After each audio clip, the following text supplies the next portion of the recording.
Maka cikal bakal yang dilakukan oleh Joko Widodo sekedar menyempurnakan karena akarnya dibangun oleh Susilo Bambang Yudhoyono lewat 2507 yang menterinya bernama Mari Elka Pangestu. Maaf saya sebut satu persatu karena ini yang harus dibongkar siapa sesungguhnya manusia yang harus bertanggung jawab untuk kemudian Indonesia porak-poranda. Anggota DPR nggak bisa bikin apa-apa. Kenapa? Karena tokoh-tokohnya masih bercokol di sana. Nggak bakal bisa bikin apa. Bahkan saya ingin mengatakan bahwa Pak, saya pegang dokumennya Pak. Per hari ini saya singkatkan Bapak sekalian. Per hari ini, para tokoh yang sekarang muncul bersama Joe Biden menyebut, kalau seorang menteri atau seorang pemimpin mengatasi masalah pandemi dengan cara seperti sebelum pandemi terjadi, he is part of the problem. Betapa ketinggalan zamannya bangsa ini untuk bicara tentang situasi yang sesungguhnya sedang terjadi di dunia internasional, regional dan nasional. Betapa ketinggalannya. Ridwan di sini benar. Bahwa yang namanya pemerintah sekarang ketinggalan zaman. Kerjaan mereka adalah kerjaan lama. Ngapain? Ngadu domba.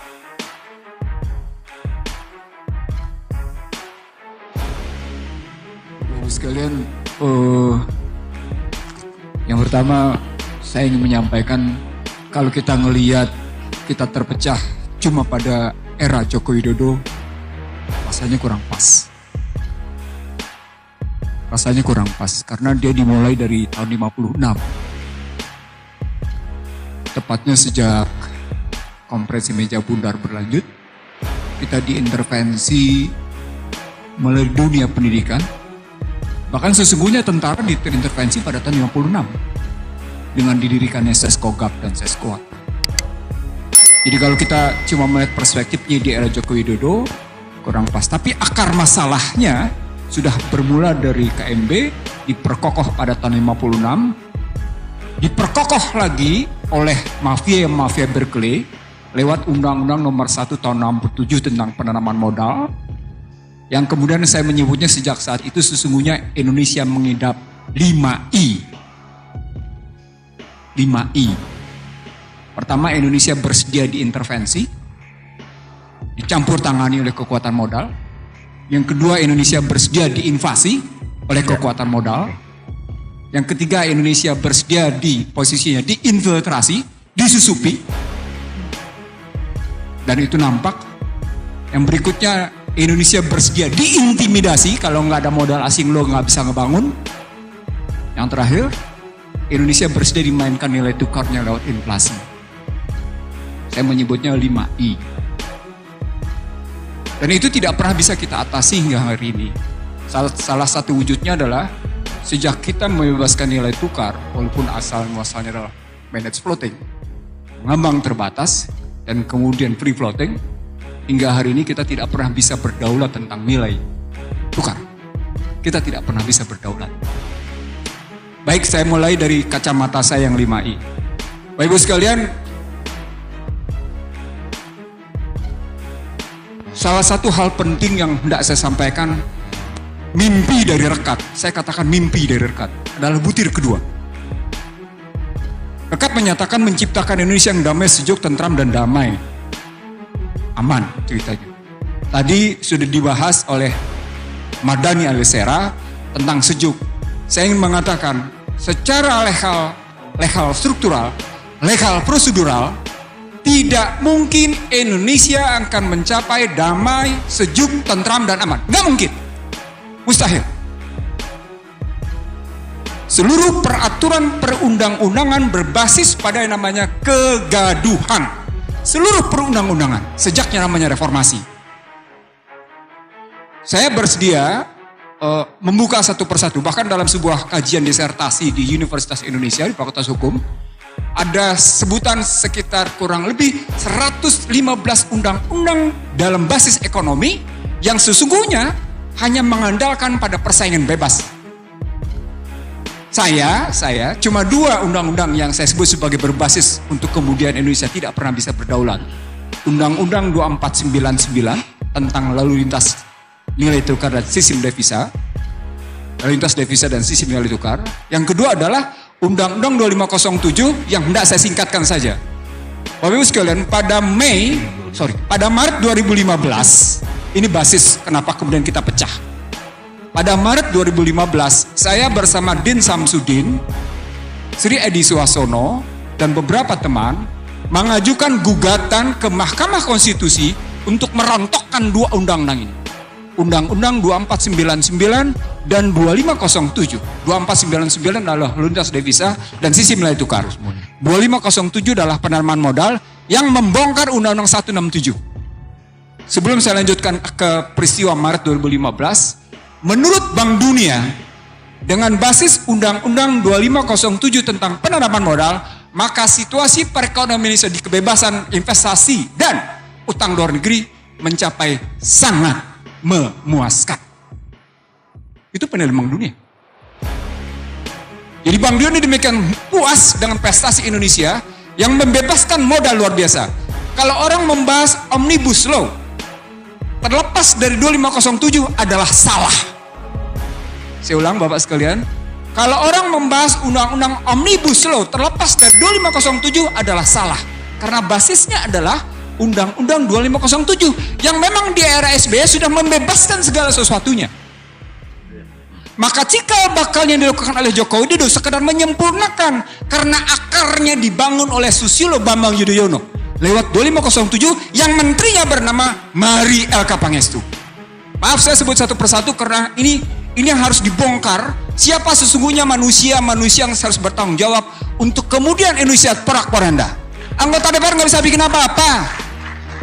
Kenapa? Karena tokoh-tokohnya masih bercokol di sana, nggak bakal bisa bikin apa-apa. Disinilah kemudian saya membagi dua masalah. Ketika kita bicara bagaimana merekatkan masyarakat Indonesia. Saya ingat betul 97, 98, 99 ketika reformasi berjalan. Salah satu statement yang saya buat adalah ketika Indonesia disusupi habis-habisan oleh Madeleine Albright dan Bill Clinton, salah satunya adalah saya melihat betapa sejumlah anak Indonesia bersedia menjadi pengkhianat. Saya sebut Bapak sekalian, sejumlah anak Indonesia bersedia menjadi pengkhianat. Ridwan Saidi membuktikan siapa nama-nama itu. Bahkan Ridwan Saidi menyebutnya tentang angka-angkanya. Saya pegang bukunya kebetulan. Saya nggak pegang angkanya. Saya tidak pegang angkanya. Tapi saya tahu siapa-siapa manusianya. Nah kerangka ini menyebut, kenapa sampai saya sebut? Saya sebut, cuma tinggal dua kekuatan masyarakat Indonesia yang membangun persatuan. Cuma tinggal dua kekuatan. Siapa itu? Kekuatan agama dan kekuatan TNI. Maka TNI berteriak, damai itu indah. Itu tahun 99. Saya percaya Pak Budi, Mezar, sekalian saya yakin betul. Semua teriak TNI, damai itu indah. Saya bingung. Kemudian SBY menyebut, jangan ngebangun kegaduhan. Siapa yang berteriak kegaduhan di SBY? Tapi sekali lagi baik TNI maupun yang namanya SBY ketika cerita tentang kedamaian kegaduhan lupa bahwa fondasi untuk gaduh dan tidak damai sudah terbangun. Terbangun luar biasa dan akhirnya orang tidak pernah bisa lagi ngebongkar. Bapak sekalian, kalau tadi Jenderal Purnawirawan Remezar Triakudu menyatakan bayi sudah punya saham, itu sosiologisnya. Konstitusionalnya, legalitasnya adalah pemegang saham negeri ini tidak lain tidak bukan adalah partai politik. Tidak bisa tidak. Konstitusi mengatur. Konstitusi menetapkan bahwa pemegang saham negeri ini adalah partai politik. Dan ketika partai politik bisa dikooptasi oleh namanya kekuatan modal, kita bukan pemegang saham, kita adalah penumpang, penyewa negeri ini. Saya pernah sampaikan ini di dua TV swasta, salah satunya Kompas, lainnya ada Trans TV. Selebihnya saya di-ban. Saya akui saya di-ban, karena terbuka saya menyebut partai politik lah pemegang saham. Apa relasinya dengan undang-undangnya tadi? Karena mereka kemudian ketika saya ajak bicara tentang pemahaman 2499-2507, bukan hanya partai politik. Din Samsudin mengaku, ini boleh, saya tidak tahu ini boleh disebarluaskan atau tidak. Saya bilang, kenapa gugatan gue hilang? Pak Mizar, saya cerita terbuka apa adanya nih. Kenapa gugatan gue hilang? Iya tuh, teman-teman diundang ke Merdeka Selatan. Yang nggak diundang cuma elu katanya. Semuanya ada di situ. Siapa yang ada di situ? Semua menteri udah ada. Oh, ngomongnya macam-macam, tapi ternyata ujung-ujungnya adalah bagaimana menghentikan judicial review Undang-Undang 2499 dan 2507. Satu. Oke, saya diam. Dan cerita lagi. Ternyata bukan hanya wakil presiden yang undang. Duta Besar Amerika dengan alasan mengundang makan malam, bercerita macam-macam, ujungnya adalah hentikan gugatan Undang-Undang 2499 2507. Dari sini Bapak sekalian, saya berpendapat sesungguhnya gagas berpikir Indonesia sejak Undang-Undang Dasar 45 sebelum diintervensi sesungguhnya adalah perlawanan terhadap sistem kapitalis. Jadi kalau kita bicara baik-baik, sesungguhnya kalau kita ambil nilai dan semangat kejuangan yang muncul dalam Undang-Undang 45, saya menyebutnya 5K, dan karena itu ketika Rizik datang kemarin di 212, saya menyebutnya 5K itu, dan itu adalah bukti posisinya. Nah, karena posisinya sedemikian rupa sebagai menantang Barat, maka suka tidak suka, Indonesia harus tetap dalam posisi didominasi. Tidak peduli apakah didominasi oleh yang namanya Cina atau Amerika, nggak peduli. Ini omongan saya di Cijantung, di rumah Bapak Jenderal ini, Bang. Posisinya begini, Bang. Bahkan saya ingin mengatakan bahwa Pak, saya pegang dokumennya, Pak. Per hari ini saya singkatkan Bapak sekalian. Per hari ini,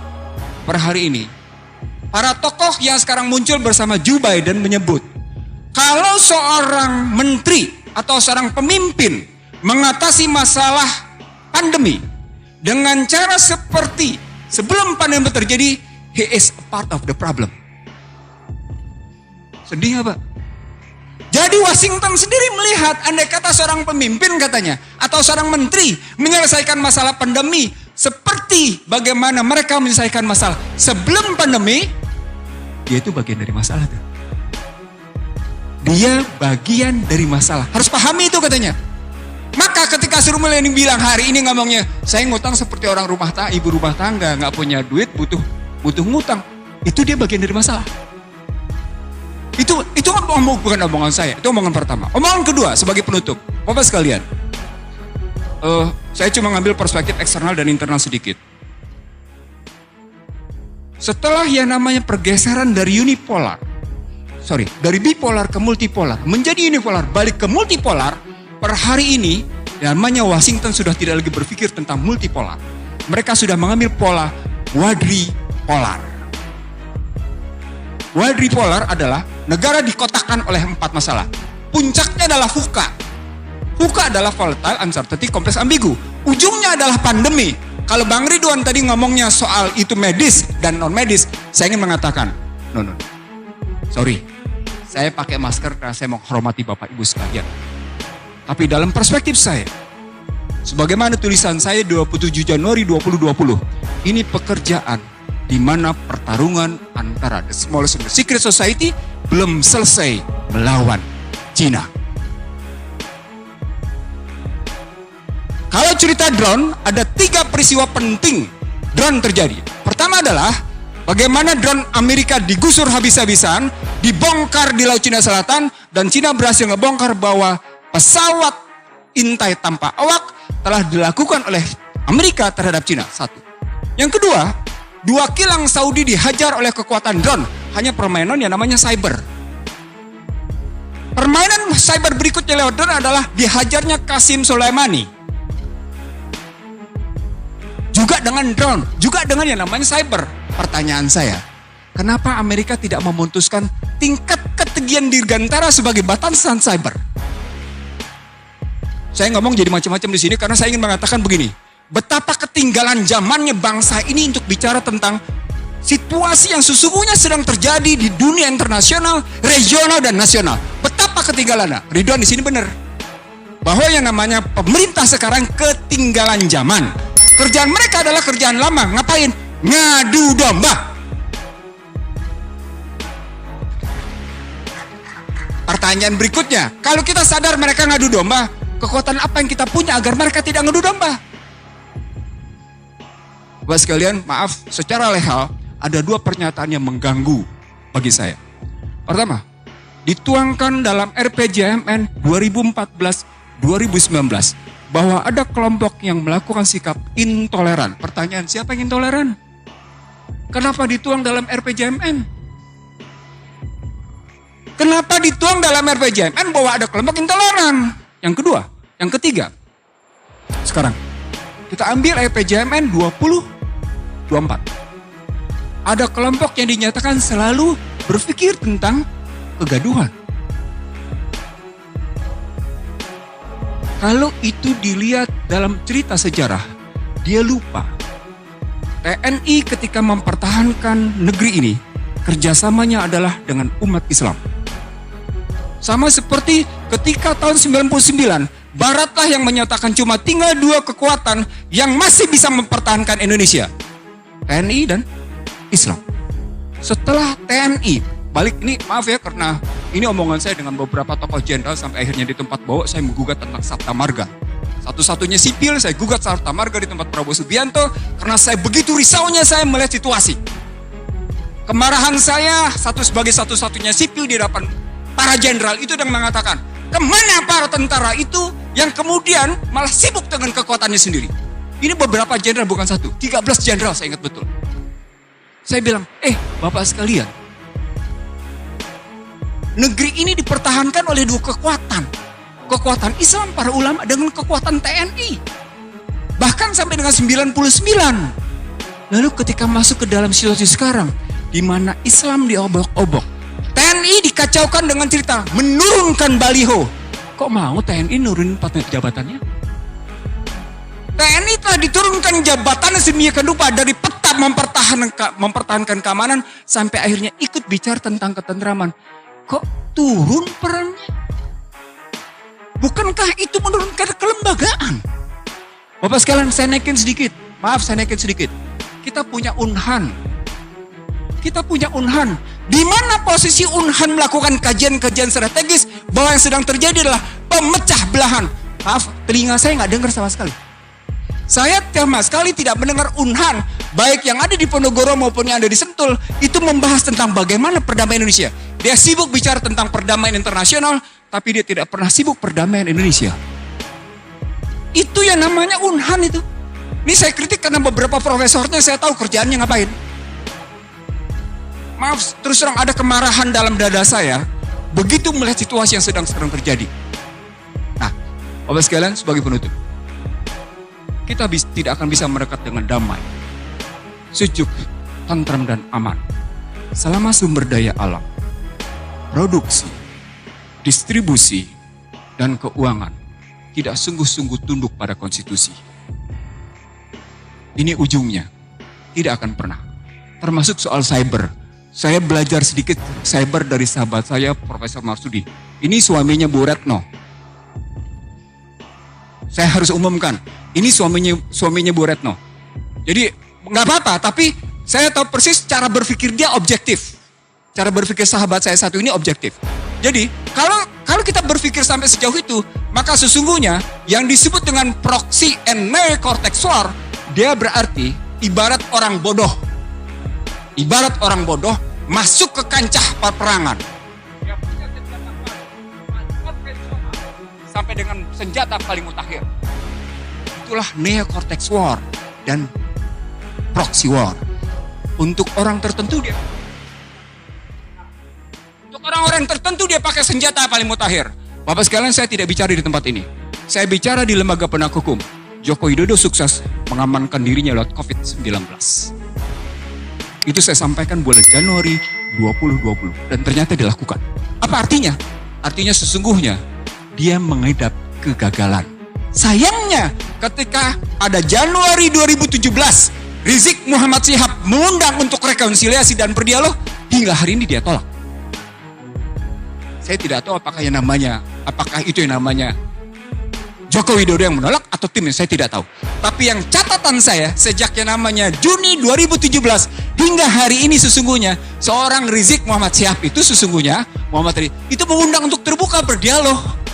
Dalam dialog saya misalnya dengan Rizik misalnya di Mekah, ayo kita dialog untuk rekonsiliasi. dalam pandangan saya itu berarti, kalau dalam buku saya menyebut ada 7 variabel, itu berarti memang ada sekelompok orang yang begitu kuat sedang mempertahankan kepentingan kelompoknya, kepentingan dirinya. Saya jawab Bapak sekalian, apa itu? Ternyata secara akademik saya berhasil membuktikan Undang-Undang HIP tidak variabel tunggal. RUU tentang HIP bukan variabel tunggal. Dia punya riwayat panjang yang kemudian ini dalam roadmap-nya, saya coba bangun roadmap-nya, terbukti. Nah, itu berarti kita masih punya tantangan. Bang Mizar, saya panggil Pak Mizar dengan abang, karena kedekatan saya dengan beliau, tadi sudah disebut. Saya ingin mengatakan, Bang, kita punya tantangan besar. Bagaimana menghentikan Ekasila ini? Jadi bukan cuma sekedar seperti Abah bilang, tasbih, tapi salah satu tugas kita yang hadir di sini adalah menghentikan bagaimana Ekasila ditegakkan. Bagaimana ketuhanan yang Maha Esa berkeadapan itu diubah menjadi sebuah kegotong royongan. Kita punya tantangan konkret. Dan saya yakin kita mau menjawabnya. Karena kita tidak mau diperbudak oleh kekuatan materi.